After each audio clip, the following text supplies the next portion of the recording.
Hello everyone, Charles Watts here, the Arsenal correspondent. A goal joining you on Saturday. I hope you're all going to have a very good weekend wherever you're watching this around the world. We are now halfway officially through the international break, just 7 days away from Arsenal versus Tottenham at the Emirates North London derby to welcome the Premier League back. There is, of course, another North London derby today at the Emirates. Huge event. The Arsenal women taking on Spurs. In the WSL match, 51,000 tickets sold so far for that game. There are still tickets on sale now. They're going to be on sale right up to the game at the Emirates. So if you are around in North London at all and you want to go and watch some football and get your Arsenal fix, then what an occasion it's going to be there today. So please do head down the Emirates if you can. 51,000. It's huge event going on there. Going to be just incredible, and hopefully Arsenal can live up to the occasion, get the win over Spurs and continue their good start to the WSL season. Thomas Partey, I want to talk about him to start off this video. Obviously he's away with Ghana right now. Always concerned when it comes to Thomas Partey. He hasn't been fit much this season. Came back against Brentford, immediately went away with Ghana. Obviously there was a lot of concern about that, and now he went and pulled out of the Ghana team to face Brazil yesterday. He was named in the starting lineup, but he felt something during the warm-up and was replaced. It didn't even make the starting 11 at all. Big concern about that, obviously, spread around social media. I saw it last night. Good news, as far as I understand, when it comes to Thomas Partey and this injury, and it was just purely, absolutely precaution. Sounds like it was an issue with his knee. There was a report coming out from Ghana. I saw that it was an issue with his knee that he felt in the warm-up, and the decision was taken just not to risk it. Now, I've spoken to people close to Thomas Partey today, and they absolutely do not think it's anything serious whatsoever. He is not going to be coming back to Arsenal. He is going to stay with Ghana by all accounts, and they do have another game coming up this week. Doesn't sound like he will play in that, not because of the injury, but it could be that the coach is going to use that game to have a look at some of the sort of other players in his squad ahead of the World Cup, rather than the sort of guaranteed starters for that World Cup match. So on the whole, it sounds relatively positive with Thomas Partey. Obviously, it's a worry that he has felt something, but it doesn't sound like it's anything that should be keeping him out of the Spurs game after the international break. And you think if he doesn't play this week in Ghana's second game, then that would certainly be a boost for everyone. And I think, Ghana aren't going to be silly when it comes to Thomas Partey. If he has got any sort of an issue, they're not going to risk him in this game. They need him as much as Arsenal do, and the World Cup is just around the corner, so they don't want to risk anything further. And Arsenal have been in contact with Ghana about Thomas Partey, in a sort of bid to make sure that he's in the best possible health for them and for club and country. And I'm sure those conversations will continue today and tomorrow after the news about what happened yesterday. Arsenal would have been in contact with Ghana about that to find out exactly what's going on. But yeah, according to people close to Thomas Partey, then it's nothing for the fan base to worry about. And he should be available to face Spurs, and it is just purely for caution. Fingers crossed that remains the case, and whatever checks they do on him today don't flag up anything more serious, but the initial signs are that it's not too much to worry about, and that's huge. Let's face it, Arsenal need Thomas Partey when they play Spurs next weekend. Absolutely, is probably the most important player in the team in many ways, just because there is really no one else who can play that position. And there's other options, and we've seen that. And to be fair, Sambi Lokonga, I think, has done perfectly fine when he's stepped in this season. Obviously, Mohamed El-Neni's injured, which puts even more pressure on Sambi. But, when Thomas Partey's fit, we saw it against Brentford. Arsenal are just a better team when Thomas Partey's in it, and it allows Granit Xhaka to do what Granit Xhaka's been doing this season.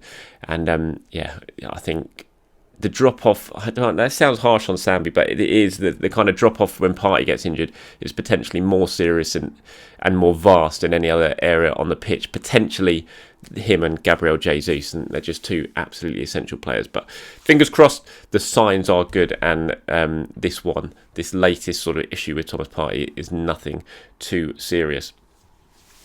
Elsewhere on national duty, Bukayo Saka played last night. Miserable night for England. My God, they are dull, aren't they, at the moment? 5 games in a row without a win now. No goal in open play for about 450 minutes. It's like the worst run in 8 years. Southgate booed off for the San Siro last night by the travelling England fans after that defeat at Italy.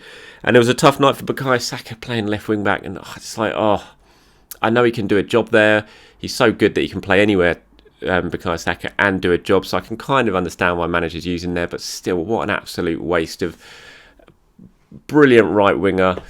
And you're playing him at left wing back, and you just watched him in that game yesterday, and you could tell he did everything neat and tidy. I think he completed every single pass, so he was fine. He was good in possession, but he was just on the fringes of things. And when you got Bukayo Saka playing, you don't want him to be constantly just worrying about what's going on behind him. You just want him to be playing in the attacking third and causing problems, and yet you're stifling him completely playing at left wing back. It was just really frustrating to watch. As an England fan, as an Arsenal fan, you just want to be seeing England get the best out of Bukayo Saka, and they're just not. And it's such a shame. And it kind of symbolises what's going on with England and Gareth Southgate at the moment, because he's just got it's square pegs in round holes for me. And you kind of watch that team, you look at that squad, the amount of talent in it, and he's just not getting anywhere near the most out of it, not even close. And it's tough times for him. And England playing Germany on Monday. We'll see if Ramsdale might start in that one. We'll see if Saka starts again. But if that goes wrong on Monday at Wembley, it could get pretty ugly for Gareth Southgate, and that's not the way you want to be going into a World Cup. And you kind of look back, it was not so long ago England were just a penalty shootout away from winning the European Championships. Now, just 2 years on, they look an absolute million miles away from being able to do anything at the World Cup, such as the level of confidence and the level of performance at the moment. And it's a shame. And like I said, when you got Bukayo Saka playing at left wing back, then I just don't really know what Gareth Southgate's thinking about when it comes to that one. And it was a shame for Bukayo, because it was on a really big day for him as well. He was obviously named England Player of the Year for what he had achieved in the previous year, and he would have liked to have marked that occasion with a good performance and been able to really sort of produce something in the final third. But unfortunately, it wasn't the case, and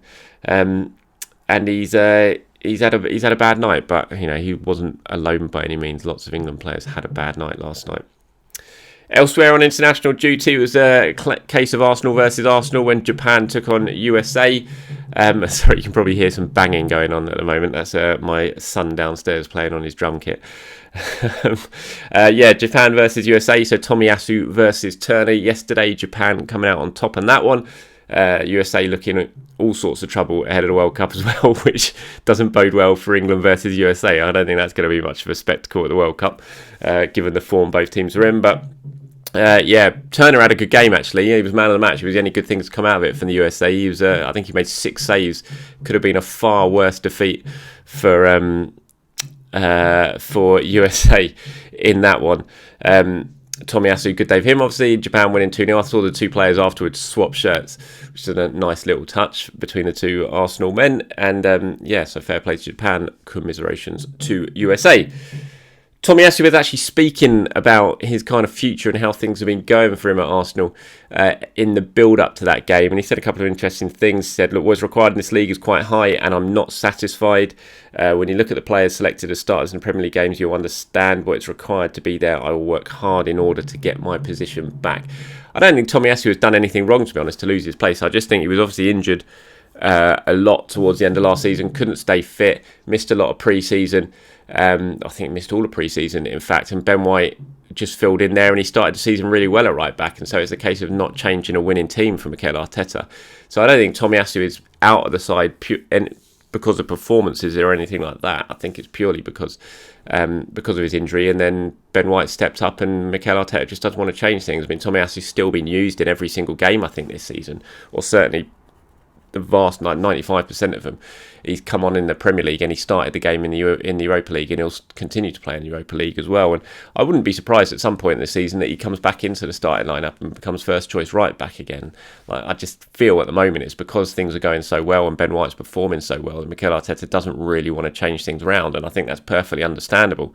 Given the start to the season it's had. And I also think the fact that Tomiyasu right now is on the bench kind of sums up and symbolises the improvement in Arsenal's squad to what we've seen in maybe the last couple of years, that players can come in now and you look on that substitutes bench and you can throw on Tomiyasu, and when everyone's fit you can put on Smith Rowe when he's fit, and players like that, Fabio Vieira and Kieran Tierney. It just looks like Arsenal are a far stronger proposition squad-wise. There are clearly a couple of areas that still need improving. We know that out wide, central midfield, central striker, it'd be nice to probably have another option there alongside Jesus and Nketiah, but there is still a big improvement in Arsenal's squad. The players who have come in have really improved the starting 11, and that's allowed some of the players, like Tomiyasu, who maybe were considered guaranteed starters, it's improved the strength of the substitutes bench because those guys are now on the bench. And I still think Tomiyasu is a fantastic player, and I know I can understand why he says he's not satisfied at the moment, but he's still going to have a big part to play this season, not just in the Europa League, but in the Premier League as well. Like I said, reminder to everyone, as I said at the start of this video, Arsenal versus Tottenham today at the Emirates. If you are free, if you want to go and watch some football, there is still some tickets left. 51,000 sold for that one. It's going to be an absolute magical occasion at the Emirates for that North London derby for the women, who started the season very well. We're top of the table after the first game. They want to add to that, beat Spurs today in front of such a huge home support, and really sort of write another page in history as the women's game continues to grow over here. 51,000 for the WSL, absolutely fantastic. So get down to the Emirates if you're around today. You can still get tickets, you can buy them online I think, and you can still get them on the door if any are still remaining. So head over to arsenal.com or have a look on their socials, and you can find out all the latest when it comes to ticket news ahead of that big WSL game. Elsewhere, some more internationals to take place over the next couple of days, so keep your eyes peeled for that, and any other Arsenal news, I will try and bring it to you as the weekend goes on. But until then, have a very good Saturday. Enjoy yourselves. Enjoy the sunshine if it is out wherever you are, and I'll speak to you very soon.